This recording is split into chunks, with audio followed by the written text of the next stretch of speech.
everything that he does has sincerity in it, regardless of whether it's furry space creatures or silent ninjas. I mean, he actually cares about what he does. He wrote the book that I loved so much. He's very inspiring. My brother got me hooked on G.I. Joe when I was a kid. My own real fandom comes from his work on Wolverine. I've been reading comics for about 25 years now, and the first comics I ever read, right over there, are a couple of G.I. Joe comics. I read every one of these when I was a kid. I rolled them up, I shoved them in my back pocket. G.I. Joe, Bucky O'Hare, like just pretty much meeting him is just a huge honor on its own. It's like kind of like, like the meeting the Pope, I guess. Yeah, it's like that.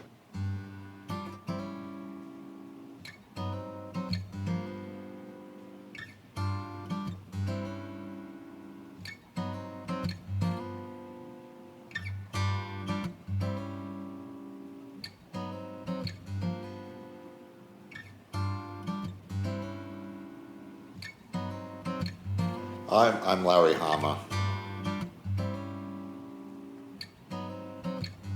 Yeah, I've been faking it all my life, pretty much.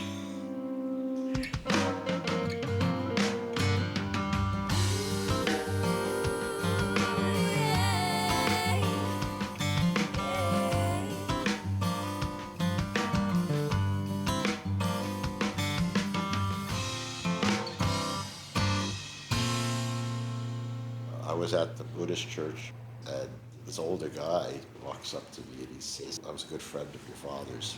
So I want you to come, every Sunday and learn to shoot the Zen bow." His name was Shigaki Sensei. He was like the highest ranked Zen archer east of the Mississippi. You couldn't just sign up for his class. He had to sort of like choose you.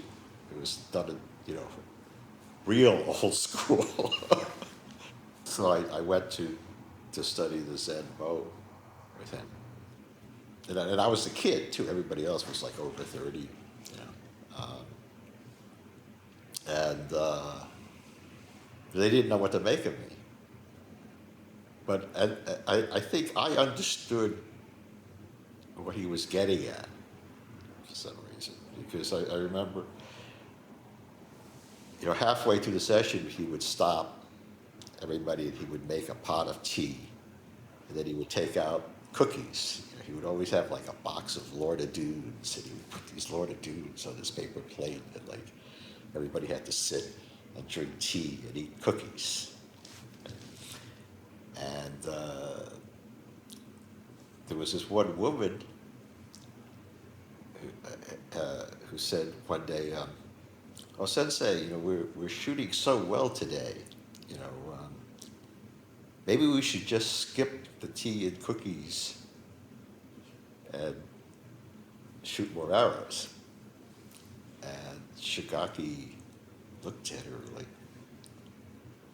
this really sort of sad expression on his face.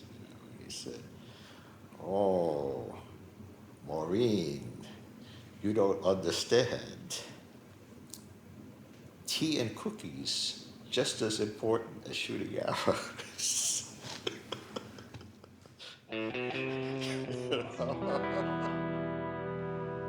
What made comics work in the first place was that it was down and dirty. And that those original guys that were doing monthly comics in the 40s were knocking out 5 to 6 issues a month themselves. And it was very kinetic and very immediate because it was fast. As soon as you start laboring over every panel and making every corner of it precious and then worrying about the resale of the originals, then you lose that immediacy and you lose all this other stuff. And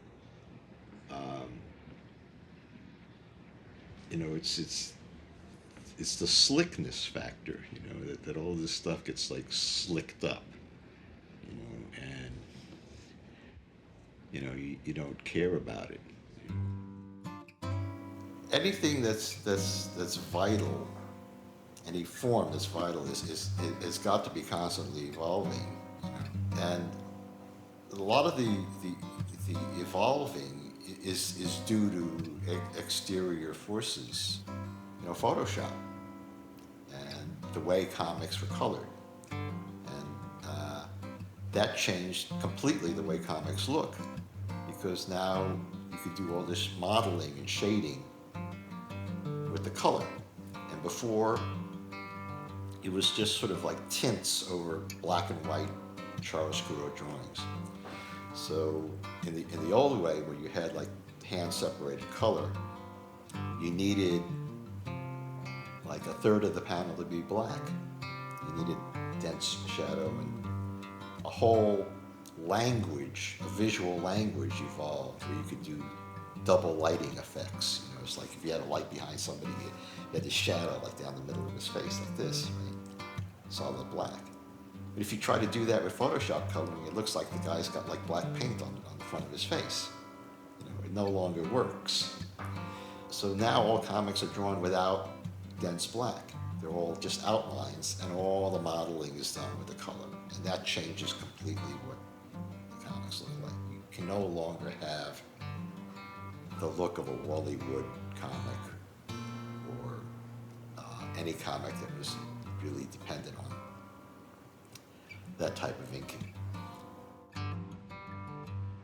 What's great about comics is that you don't have a budgetary restriction that says, oh, you can't use that many extras, or we can't build that set. It costs the same to draw like the most fantastic, gigantic background as it does to draw like somebody's dingy living room. So what comics really should be is grand opera instead of daytime TV. And too much of it is daytime TV. The comic I really liked as a kid was Uncle Scrooge by Carl Barks. It had a profound effect on me. In fact, in my head, the G.I. Joe comics are basically the junior woodchucks with rifles. To me, the core of the stories is about how these characters relate to each other and work together. Those three nephews, Huey, Dewey, and Louie, they could really count on each other. And that was the core of that fantasy. Sometimes people try to parse these fantasies, and they see the wrong thing. When Superman first came out, other comic book companies said, "Oh well, we just need a strong guy that like bullets bounce off of it, and he wears a cape." Well, no, they don't get it. What makes Superman work isn't those superpowers. It's that he's like the perfect big brother, and that if he makes a decision, it's the right decision. He's this fantasy of this sort of unqualified fairness and goodness. That's a profound fantasy in a world where very little of that exists. My friend Alan Okada and another friend Takashi, we would entertain ourselves by taking the chalk and drawing like the instrument panel of a spaceship, on this blackboard, and playing spaceship captain. We'd have draw the buttons and the levers and this view screen. We were like 10. And Alan would draw this like view screen, and then whenever the scenario called for something to happen, he would have to erase what was on there and draw the new scene. But it's good training in that way, because you have to make up your own rules and your own parameters. Kids did it. They did it all themselves. And when you lose that, you lose a lot more than you think. To me, it's always been, drawing has always sort of been magic. I think the first people that drew anything weren't considered artists, they were considered magicians. The guys that painted on cave walls, they were, that wasn't like, oh, art is what they do. That's, they were shamans. Because if you look at all these cave paintings, and they're separated by tens of thousands of years and tens of thousands of miles, and they seem to be from the same school of art. They're stylistically very similar. How is it possible that all these different cultures and peoples, came up with this simultaneously or, independently of each other? I have to believe that it's, that these things are all hardwired, I think most people can actually draw, and they're just taught that they can't. Sometimes when you're sitting down and you're drawing, you get into this thing that's like white light, where it's just happening, and you don't have to think about it. And it's like there's no obstruction between your brain and your fingertips. It's just all like, going directly from, your brain down onto the paper. And when that happens, it's like, it's like heroin or something. You want it to keep on going, and you don't eat, you don't do anything. You just want to milk it, because when it goes, it goes. I've always felt sort of ambivalent about teaching people how to draw. There's no like mechanics to it. When I was in high school, I had an illustration teacher named Bernie Kriegstein, who was like a seminal comic book artist in the 50s. And he required us to like hand in a sketchbook every week. And one week I handed in a sketchbook, I had one drawing in it. I worked on it all week. He was so proud of it. And he looks at the drawing and he says, "What? You've only got one drawing in here." I said, "Yeah, I worked on it all week." And he looked at me and he said, "Before you do your first good drawing, you got to do about 500,000 really sucky ones. And if I were you, I'd get those 500,000 sucky ones out of the way as fast as I could." 99% of it is taking away the barriers, readjusting your head, and realizing that avoiding the pain of doing, because it really hurts when you're like drawing something, it doesn't come out right, and you look at it and you want it to look good, and you're always willing to make these compromises to like say, "Oh, it'll do," but "it'll do" isn't good enough for the rest of the world if you want to get anywhere with it. I worked as an assistant to a cartoonist named Wally Wood, who's really a big name in EC Comics, when I first got out of the Army. And I remember the first month that I was working for him, I said, "Well, can I show you some of my stuff?" And he turned to me and he said, "Listen, I'll tell you when it stops sucking." Once you can realize that about yourself, and how you limit yourself in those ways, that's a major step. And that's more important than somebody showing you, "Oh, this is the way to draw a head." It's not the way to draw a head. That's the way that guy draws a head. A lot of it is just like adjusting something you sort of already knew, and like having somebody just say that one thing that like makes you go, "Oh, yeah, right." Neil Adams did it on a bunch of occasions.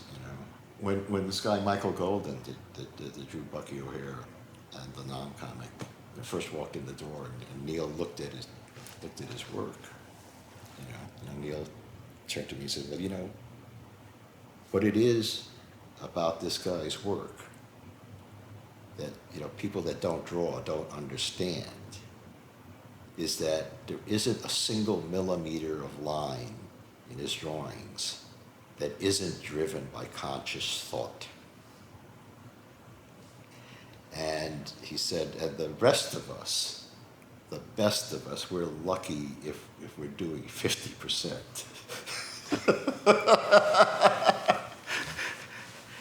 And, that was a huge eye-opener for me. I said, wow, the intent of the line.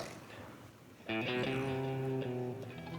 write stories page by page, and I don't really write them. I just see them in my head as visual progressions, a series of pictures, and then I write descriptions of those pictures that I see. I need some sort of irritant, You got to start from some little nugget or something, and then you start asking questions. Then I start layering on characters. If you just sort of lay out a plot, then you're sort of stuck forcing the characters to march through it in some order to get to from point A to point C via point B. And that's just choreography. And choreography isn't all that interesting to me.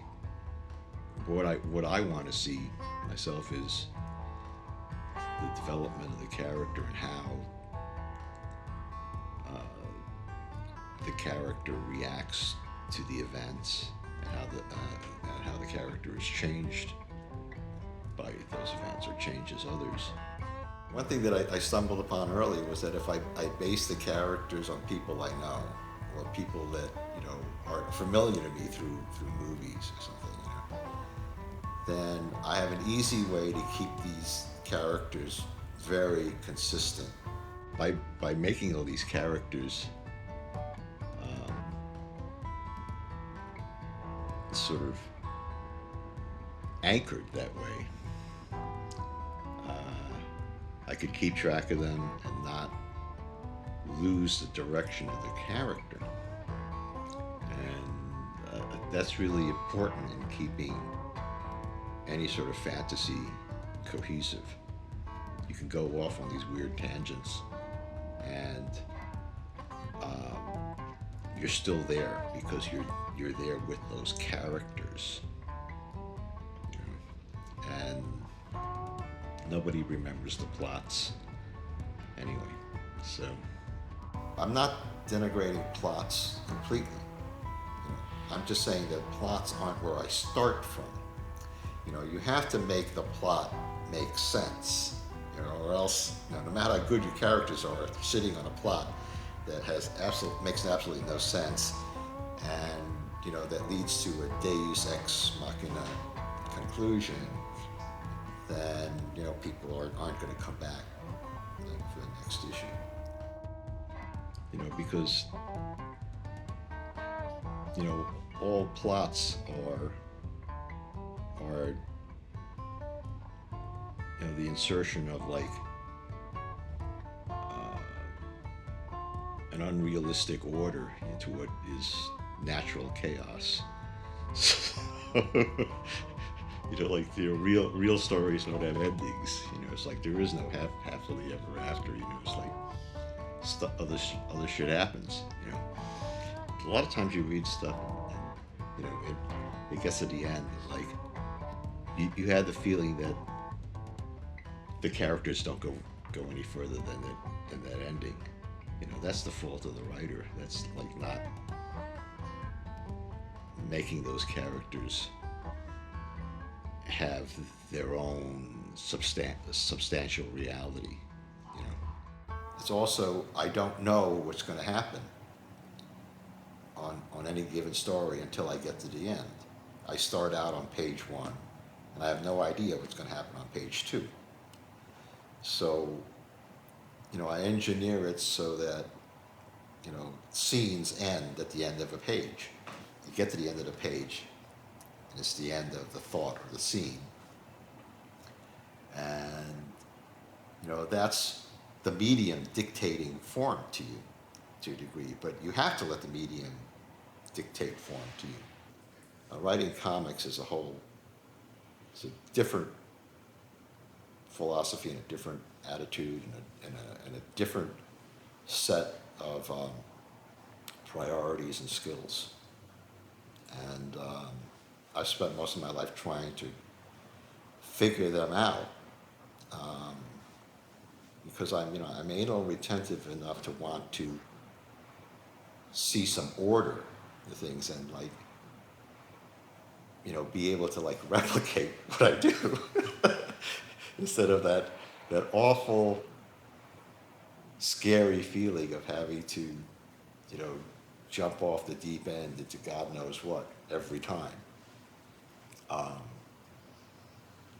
at the same time, realizing that there is no formula, that you do have to make that leap just about every time.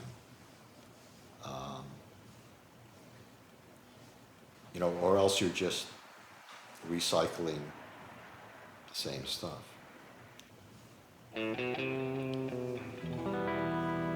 The first time I did a signing at a store, I didn't know what to expect. I was invited to some comic book shop in Northern Virginia. And I got there and there was this line of kids that went all the way around the block. And I sat there and I signed comics nonstop for something like 6 or 7 hours, And it was mind-boggling. You're not expecting it to do anything like this. And then, of course, you're always convinced that this is really stupid fluke and it's not going to last. And then, you realize that 10 years has gone by and people still like it. I graduated high school in 1967. My mom had a good friend whose husband was an industrial designer, so I got a summer gig working in this design studio. That was an eye-opener for me because this guy was Japanese American, brilliant designer and a pretty good businessman. But in every other way, he was 9 years old. He just loved toys. He bought weird cars just because they were cool. Got himself a twin-engine pilot's license and bought himself a twin-engine plane. He would buy a model kit and bring it to the office and build a model kit. And he was everything that every other, adult Asian that I'd ever met wasn't. And I was like, holy shit. I could be like him. I don't have to be like, everybody else. Between him and the Zen archery teacher, it made me realize that I wasn't stuck in this rigid path that I had never questioned before. And a lot of Asian kids of my generation never came to that realization. They didn't have this strange sort of satori, And then one day they wake up 30 years later and they go, well, what the hell am I doing? I don't call myself a writer. I don't call myself an artist either. I don't think the word artist is, it's not a job description. It's an appellation. It's sort of like calling yourself a poet. You're not a poet, you're a person who rhymes stuff. There's something to be said for making it up as you go along. And having, the faith in yourself to be able to pull it off. Because I'm always fighting, the twin demons of procrastination and self-doubt. You know, that you want to put off doing something because you think it's going to suck, you know, or it's not going to be good enough. And then you worry about how sucky it is. That keeps you from doing it, you know, and again, even though I intellectually understand that it's hard to do it. All these things shape my view of the world. I don't know whether that makes my view of the world any more valid than anybody else's. And that's one thing that I've come to realize is that, you know, we all see the same thing totally differently. And that's okay. You know, that's the limitations of our human perception. It makes me wonder sometimes about Zen masters. You know, it's like, you know, do they really understand that? You know, it's like that old, the old story about the Zen master, traveling Zen master, you know, who's like known to be this great debater. You know, he comes to this inn, and the guy who owns the inn, you know, wants him to stay. You know, and he says, you know, you could stay here for free, you know. And he says, no. I will debate, you know, a member of your household, you know, and if I win the debate, I'll stay. And if, you know, your family member wins, I'll go to the next place. So the innkeeper says, well, I'll send in my like slightly retarded brother, you know, who's like not very bright, you know, and he's got one eye. You know? And he sends the guy in, and 30 seconds later, you know, the master comes out, and he says, well, I have to go to the next inn.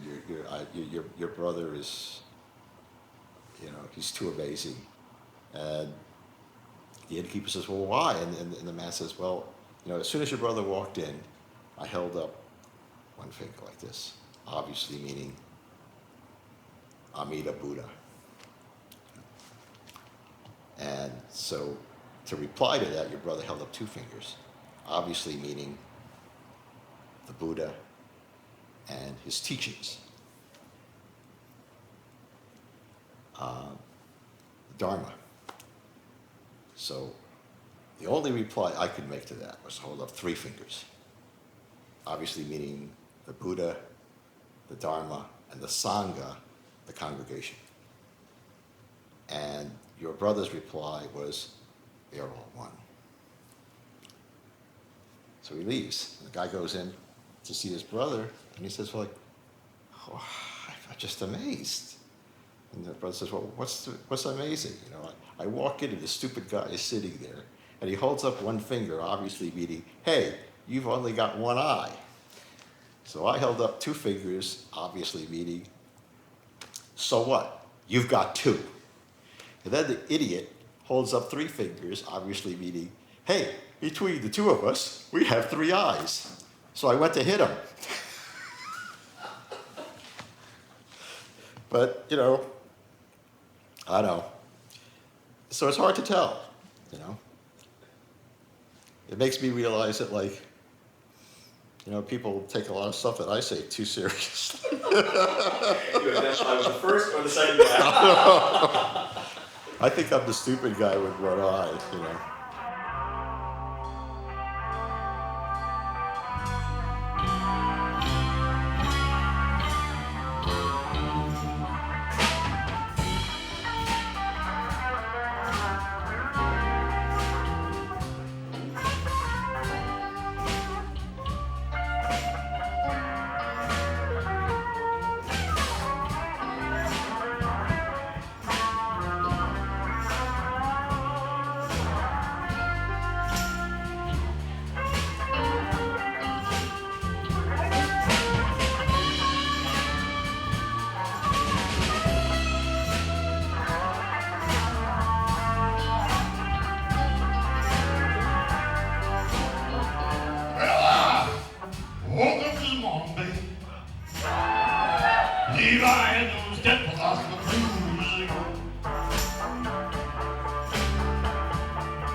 sweet cap on, straight down to my Oxford shoes.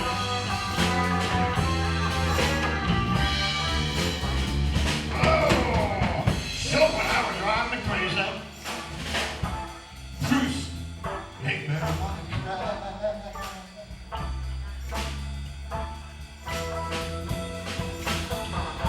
Kierkegaard make me lazy, and Heckle make me heave a sigh.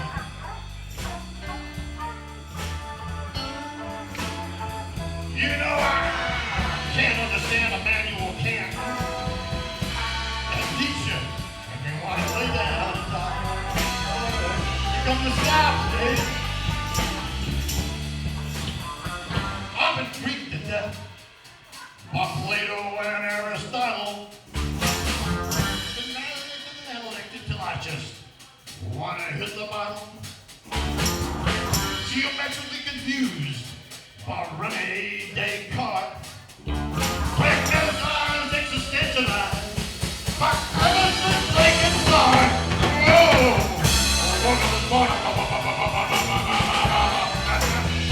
Levi was a blues.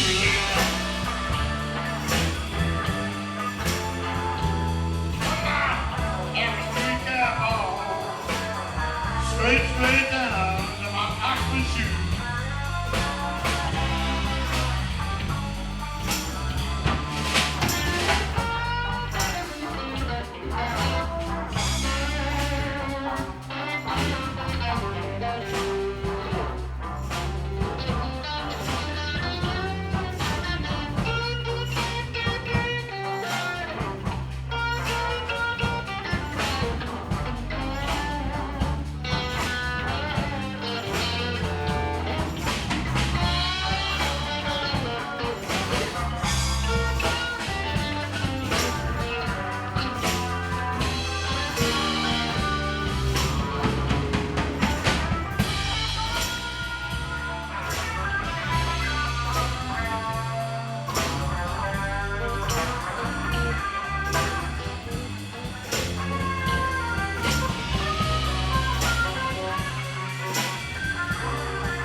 Sondheim once told me that the only talent worth having is knowing when to stop.